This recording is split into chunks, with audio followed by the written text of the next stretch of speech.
Hello everyone, আসসালামু আলাইকুম। কেমন আছেন সবাই? আশা করছি ভালো আছেন। আজকে আমার রেসিপিটি হলো ফুলকপি, আলু, টমেটো দিয়ে রুই মাছের ঝোল মানে তরকারি। আশা করছি রেসিপিটি আপনাদের ভালো লাগবে। তাহলে আপনারা দেখতে থাকেন। এখানে আমি ফুলকপি, আলু আর টমেটো নিয়েছি। এই ফুলকপি, আলু আর টমেটো দিয়ে রুই মাছের তরকারিটা রান্না করব। আলু, ফুলকপি কেটে নিয়েছি, টমেটো পরে কেটে নিব। এখন আমি এগুলো ভালো করে ধুয়ে নিব। এখানে আমি রুই মাছ নিয়েছি।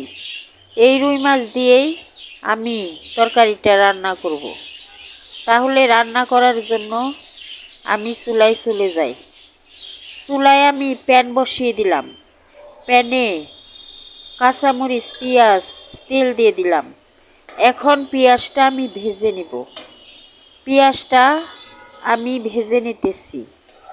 পেঁয়াজটা একদম বাদামি কালার করে ভাজবো না, একটু নরম হয়ে আসলেই পেঁয়াজের মধ্যে আমি পানি দিয়ে দেব, যাতে পেঁয়াজটা পুড়ে না যায়। অল্প পানি দিয়ে দিলাম, স্বাদ মতো লবণ দিলাম, আধা চামচ হলুদের গুঁড়া দিলাম, আধা চামচ লাল মরিচের গুঁড়া দিলাম, আধা চামচের একটু বেশি ধনিয়ার গুঁড়া দিলাম, 1 চামচ আদা রসুন বাটা দিয়ে দিলাম। এখন নেড়ে চেড়ে মশলাগুলা পানির সাথে আমি মিশিয়ে নিলাম। এখন মাছগুলো আমি একটা একটা করে এই মশলার সাথে দিয়ে দিলাম। মাছটা আমি দেওয়ার পর মাছটাকে উল্টিয়ে মশলার সাথে মিশিয়ে নিব, যাতে মাছের ভেতর মশলাগুলা ভালো করে ঢুকতে পারে। এখন মাছটাকে আমি কষিয়ে নিব। ঢাকনা দিয়ে ঢেকে দিলাম। কিছুক্ষণ কষানোর পর ঢাকনা তুলে মাছটাকে আমি উল্টিয়ে দিলাম। উল্টে দেওয়ার পর আমি মাছটা উল্টা পিঠো ভালোভাবে কষিয়ে নিব। আমি আবারও ঢাকনা দিয়ে ঢেকে দিলাম। আবারও কিছুক্ষণ মাছটাকে কষিয়ে নিলাম। এখন মাছটা আমার ভালোভাবে কষানো হয়ে গেছে। এখন মাছগুলা আমি একটা একটা করে তুলে নিব। মাছগুলা আমি একটা একটা করে তুলে নিচ্ছি। এই মশলার সাথে আমি আলু আর ফুলকপি দিয়ে দিলাম। আলু ফুলকপি দেওয়ার পর অল্প পানি দিয়ে আলু ফুলকপিটা ভালোভাবে কষিয়ে নিব। ঢাকনা দিয়ে ঢেকে দিব। এখন এর মধ্যে আমি অল্প পানি দিয়ে দিলাম। পানি দেওয়ার পর আমি ঢাকনা দিয়ে ঢেকে দিলাম। ঢাকনা দিয়ে ঢেকে দেওয়ার পর 2-3 মিনিট রান্না করলাম। 2-3 মিনিট পরে ঢাকনা তুলে তরকারিটা আমি নেড়ে দিলাম। আবারও ঢাকনা দিয়ে ঢেকে দিব।